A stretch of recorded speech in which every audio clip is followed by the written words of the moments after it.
આજે આપણે ધોરણ 7 ની અંદર હિન્દી વિષયમાં ડોક્ટર વિક્રમ સારાભાઈ ભાગ 2 ભણવાનો છે। પહેલા વિડિયોની અંદર આપણે પહેલા ભાગની અંદર આપણે જોયું તો એમના બાળપણ વિશે, એમના અભ્યાસકાળ વિશે। હવે આપણે એમની સિદ્ધિઓ, એમના કાર્ય વિશે આપણે अभ्यास करेंगे। उन्होंने अंतरिक्ष की गहराइयों से आने वाले रहस्यमय कॉस्मिक किरणों पर अनुसंधान करके कैम्ब्रिज विश्वविद्यालय से सन 1947 में पीएचडी की उपाधि हासिल की। अंतरिक्षમાંથી જે કોસ્મિક કિરણો જે આવે છે એના ઉપર એમણે 1947 में पीएचडी ની डिग्री मेळवी છે। ब्रह्मांड तथा सौरमंडल के कई जटिल प्रश्नों का प्रायोगिक हल निकालने का श्रेय डॉक्टर विक्रम साराभाई को प्राप्त है। ब्रह्मांड અને સૂર્યમંડળ ને જે કઈ જટિલ પ્રશ્નો છે, અઘરા પ્રશ્નો છે, એનો નિચોડ મેળવવા માટે જે શ્રેય છે એ ડॉक्टर विक्रम साराभाई ने મળે છે। यह उन्हीं का सुझाव था कि कॉस्मिक किरणों पर प्रयोग के लिए हिमालय की ऊंची चोटियां सर्वाधिक उपयुक्त व अनुकूल होगी। इसलिए भारत सरकार ने गुलमर्ग में वैज्ञानिक उपकरणों से लैस एक प्रयोगशाला स्थापित की। એમની સલાહ એવી હતી કે ભાઈ કોસ્મિક કિરણો પર જો આપણે રિસર્ચ કરવું હોય તો એના માટે હિમાલયના જે ઊંચા શિખરો છે એ ખૂબ જ અનુકૂળ રહે છે। એટલા માટે ભારત સરકારે ગુલમર્ગની અંદર એક પ્રયોગશાળાની સ્થાપના કરી। डॉक्टर विक्रम साराभाई के निजी प्रयासों से सन 1927 में भौतिक अनुसंधान प्रयोगशाला अहमदाबाद में स्थापित हुई અને વિક્રમ સારાભાઈના પ્રયત્નોથી અમદાવાદની અંદર 1947 માં भौतिक अनुसंधान प्रयोगशाला की स्थापना કરવામાં આવી, जिससे वह आजन्म संबंध रहे। ज्यां સુધી જીવ્યા ત્યાં સુધી એની સાથે સંકળાયેલા રહ્યા હતા। साथ ही उन्होंने देश में वस्त्र उद्योग की तकनीकी समस्याओं के हल निकालने के उद्देश्य से अहमदाबाद में ही टेक्सटाइल इंडस्ट्री रिसर्च एसोसिएशन की आधारशिला रखी। तो એની સાથે સાથે કાપડ ઉદ્યોગના ટેકનિકલ સમસ્યાઓ જે યોજાય છે એના નિરાકરણ માટે અમદાવાદની અંદર એમણે ટેક્સટાઇલ ઇન્ડસ્ટ્રી રિસર્ચ એસોસિએશન નામની એક સંસ્થાની સ્થાપના કરી। भौतिक अनुसंधान प्रयोगशाला डॉक्टर विक्रम साराभाई परमाणु शक्ति, अंतरिक्ष विकिरण, सूर्य, ग्रह, तारा, प्लाज्मा, भौतिकी और खगोल पर वह कार्य करते रहे। आ रीते अंतरिक्ष विकिरण, सूर्य, ग्रह, प्लाज्मा, तारा, आ બધા કેવાનો મતલબ કે તમામ બ્રહ્માંડ વિશે એ હંમેશા રિસર્ચ કરતા રહ્યા છે।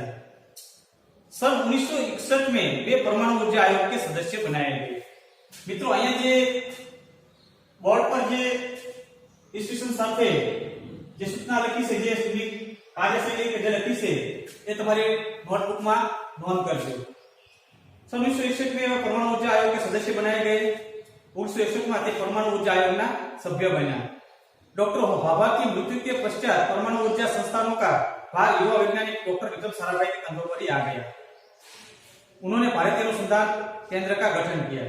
डॉक्टर होमी भाभाનું મૃત્યુ થઈ ગયું ત્યાર પછી परमाणु ऊर्जा संस्थानो जे भार से आ युवान वैज्ञानिक डॉक्टर विक्रम साराभाईना कंधा पर આવી ગયો। એમણે ભારતીય अनुसंधान केंद्रનો અભ્યાસ કર્યો। डॉक्टर विक्रम साराभाई इससे पहले अध्यक्ष बने। डॉक्टर विक्रम साराभाई से एना पहला सभ्य बना। यह उनकी अगुवाई एवं अथक परिश्रम का ही परिणाम है कि भारत में दूरसंचार, दूरदर्शन व मौसम विज्ञान के लिए प्रक्षेपित अनेक उपग्रह अंतरिक्ष में सफलतापूर्वक कार्य कर रहे हैं।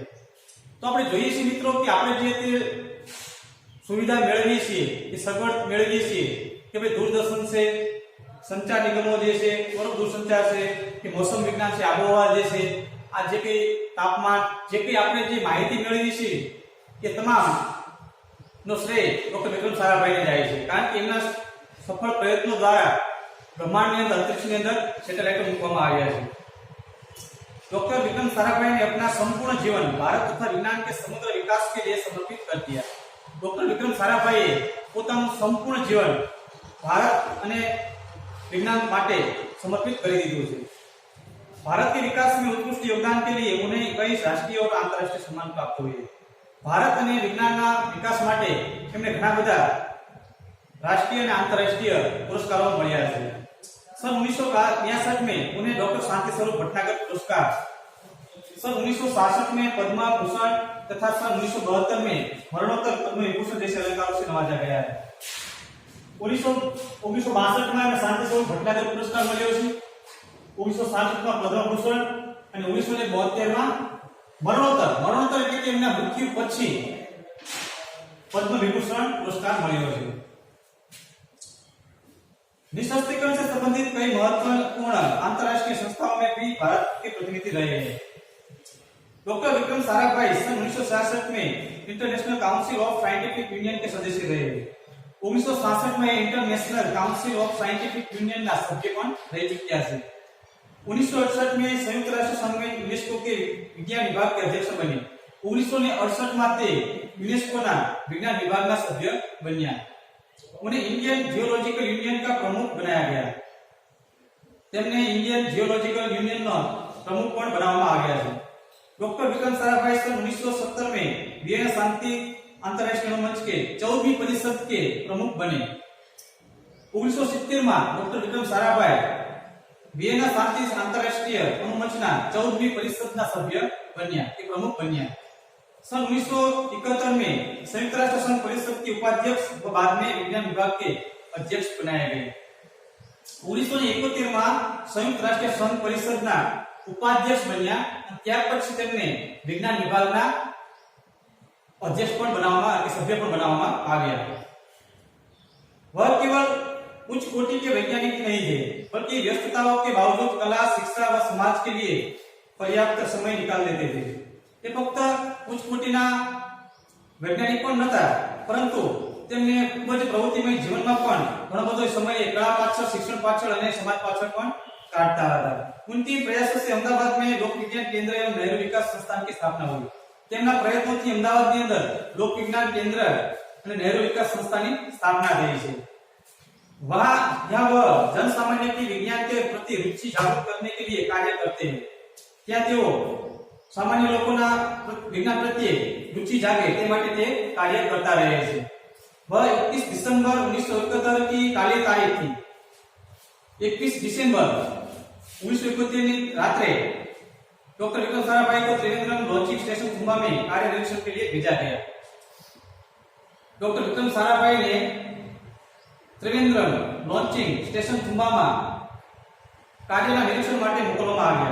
वहां वह एक होटल में ठहरे थे। क्या थे वो एक होटल के अंदर रुकाया था। यही हृदय की गति रुकने से उनकी मृत्यु हो गई। ત્યાં તેમને હૃદયનો હુમલો આવવાથી તેમનું અવસાન થયું। उनके निधन से विज्ञान में नित नए आयामों को जोड़ने वाला एक जीवन चक्र सदा के लिए रुक गया। એમના અવસાનથી ભારતની અંદર વિજ્ઞાનમાં રોજ નવા આયામો નવા પ્રયત્નો કરવાવાળા સિતારો એક તારાનું જીવન ચક્ર રોકાઈ ગયું। ऐसी महान प्रतिभा को सत नमन। तो महान प्रतिभा ने महान व्यक्ति ने सत नमन। तो मित्रों अहीं आपणे आ पाठ पूरो करीए छीए। लेसन ની અંદર તમારે એના અભ્યાસ સ્વાધ્યાય બને તમારે તમારી નોટબુકમાં લખવાનું રહેશે।